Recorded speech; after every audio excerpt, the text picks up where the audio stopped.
In this video, I am going to explain why I wore wigs and weaves for so many years. But first, let's hear what the Crimson Cure has to say about it. Here's the deal with the weave and the hair. It's a worthy conversation to have because Black women want to play it off as just, well, it's just a look. But why is it a look? Why are Black women the only group of women in the world that are obsessed with other groups of women's beauty aesthetic? See, we know we got a problem when we don't say Black women are getting their hair done. We said they're going to get an install. See, when you refer to doing your hair as an install, like somebody about to drop an engine in a car, that's when we got a problem. That's when we got a problem, beloved. Your hairstyle is an install. Other women are going to the salon getting their hair styled. You're going and getting an install. That's a problem. That's a problem. And you spend hours every day learning how to do that. You won't cook, you won't clean, you won't sew, you won't feed your babies properly, you won't eat a proper nutritious a meal, you won't get a healthy lifestyle, you won't, you know what I'm saying, you won't serve your man, you won't do none of that stuff, but you'll spend hours in front of YouTube video after YouTube video after YouTube video learning how to melt your lace front. And it still looks stupid. I don't care how well you did it. Everybody know that's not the hair growing out of your head. And you make such a big effort to try to make it appear as natural as possible. I am fully aware that Black women are not the only group of women who wears wigs and weaves. However, my content is for Black women and for people interested in Black women. I know for me personally, I wore wigs and weaves for the same reason that many women wear shapewear. I thought it made me look more polished and more desirable. Now, of course, there are women who have hair conditions such as alopecia, perhaps women undergoing cancer. And on that note, it is completely understandable why a woman in those situations would want to wear a wig. I am talking about women who are not in those circumstances, women who have a perfectly good head of hair. I made a video, it was some months ago, and I'll link it at the end. It was about Michelle Obama, and it was about hair. And out of, I'm a new creator, and out of all my videos, I received the most negative comments from Black women on that video. This is a very sensitive subject when it comes to Black women and our hair. And a little bit later in this video, I'm going to be interviewing my mom, who just transitioned to wearing locks. And we're going to be talking about the myth of the protective style. So stay tuned for that a little later in the video. But I do believe, as the Crimson Cure stated, that Black women crave femininity and we are willing to seek it at all cost. I know for me personally, I loved when people compared me to Sanaa Lathan. Who doesn't want to be compared to a movie star? Again, that was when I was not only smaller, but also when I would wear my wigs and my weaves. Now, mind you, my hair was also natural. And so underneath the wigs and the weave was actually like natural hair. But again, I think this is something worthy of examining, is why do we feel like we need to wear not only the wig and the weave, but texture that is not our natural texture, for example. And even for me, you see in some of these photos that I'm showing you that, sometimes I did experiment with kinkier textures, right? All of my wigs and weaves didn't have, silky straight hair. But I think the purpose and the point here is to say that regardless, the fact that I felt more desirable and I guess more quote unquote put together, and like I would garner more attention when I wore the weaves and when I wore the wigs, I personally think is highly problematic. And the underlying thing that y'all don't want nobody to know or don't want nobody to say is that the reason why you're really doing it, see, y'all want to talk about, when you go out into the world and and you working and this and that, you know, they like to discriminate against your hairstyle if it don't look, you know, straight and blah, blah, blah, blah, blah, you know, and this is why we had to do the Crown Act and blah, blah, blah. And it's all lame anyway, because y'all talking some stuff that was going on back in the Madam C.J. Walker days, where you couldn't scrub a floor without your hair being coiffed. You know what I mean? We don't live in them type of times no more. And since we don't, Black women never recovered. You associate, see, y'all talking that stuff, but the real reason why you associate other women's hair and you want to wear other women's hair and you want to wear other women's look for their beauty is because you associate femininity with that look. And you also associate femininity not only with that look, but with those women.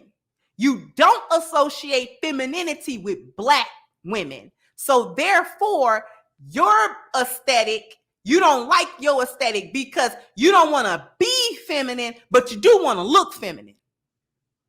You don't want to do the work to become a feminine woman, but you do want to look like a feminine woman, or your proximity of what a feminine woman is. On you, it looks stupid. It looks stupid. Black women are the only women in the world with the hair texture that we have. So why not take pride in that? If you were feminine, you would. Our ancestors did. Yeah, and I think the other thing here is because I do believe that when Black women talk about having a protective style, that it is somewhat of a myth because, you know, the point of a protective style is to protect your hair. But there are a lot of protective styles, unfortunately, that break our hair off and damage our hair. So I think the term protective style is in many ways overused and not quite accurate. And, you know, of course, if you wear weaves and you wear wigs, you know, there's nothing wrong with that. I wore weaves and wigs for years, but I think calling it a protective style, if you're wearing it constantly, you're never giving your hair a break. Your hair never gets sunlight. It never gets fresh air. It's always covered. You're gluing down your wig. It's taking your edges out. I'm not really quite sure how that's considered protective. So I really want us to think about that. And locks, of course, in my experience, has been a very liberating journey for me personally. And so I just want to, you know, I mean, ask my mom here, as far as you now no longer wearing wigs and no longer wearing weaves, is there anything that you miss about wigs and weaves? I don't miss anything. Not at all. I remember when I would wear wigs in the summer and my head would get so hot, and I would wear weaves too. And then when I would take my wig off, it's like, you know, my head would be sweating and it just, and then my hair, a lot of my hair would come out, you know, when I would take the wig off or the weave out. And so I don't miss weaves and I don't miss wigs. I am very, very satisfied with the locks. The only regret that I have is that I wish I had did them sooner. Talk to the audience about, you know, what are some of the benefits and the pros to you now having locks as opposed to wearing wigs and weaves? Okay, well, I have two pros that I want to talk about. And one of them is when you have locks, you don't have to worry about your hair shedding a lot. My hair, it really sheds a lot, like in the spring and in the summer. And I remember before I got locks, when I would comb my hair, it would be so much hair, like, you know, in the comb or in the brush. And so that's one thing that I really don't miss at all. You know, I just don't miss going in the mirror, combing my hair and seeing all of that hair just, you know, just shedding. And the other pro is that you don't really have to worry about combing your hair in the morning. You know, sometimes what I do is I'll wet it. You know, if I want to put it up in a style, I can. But it's like it's nothing like just when I had going natural, where, you know, you had to do some kind of style, you know, every day, or you had to wear a wig or weaves or something like that. So I don't miss that at all. When I wake up, you know, let's just say if I have to be to work at 9:30, you know, I don't have to worry about getting up extra early to do my hair. And so that's another pro. Yeah. So very, very good. And Yeah. I would agree. You all know I have locks as well. I would agree with both of her points there. So the next question I have is, what are the cons? What are the things that you don't like about having locks? Okay. The thing that I don't really care for about having locks is the shrinkage. My hair has shrunk a lot since I had locks. Before I got locks, I had long hair. My hair was past my shoulder. And I experienced a lot of shrinkage. So I wasn't really expecting that, but I went on YouTube and I was looking at some videos, and a lot of people with locks talked about that, about how, you know, you're going to have a lot of shrinkage. So those are the only two cons that I have. Okay, it's good. And great. Anything else you want to add before I say a little bit more about your channel? Well, I just want to say that if you're out there and you're thinking about getting locks, I think you should go for it. You know, everybody's hair is different, you know, just like our fingerprints are different, our hair is different.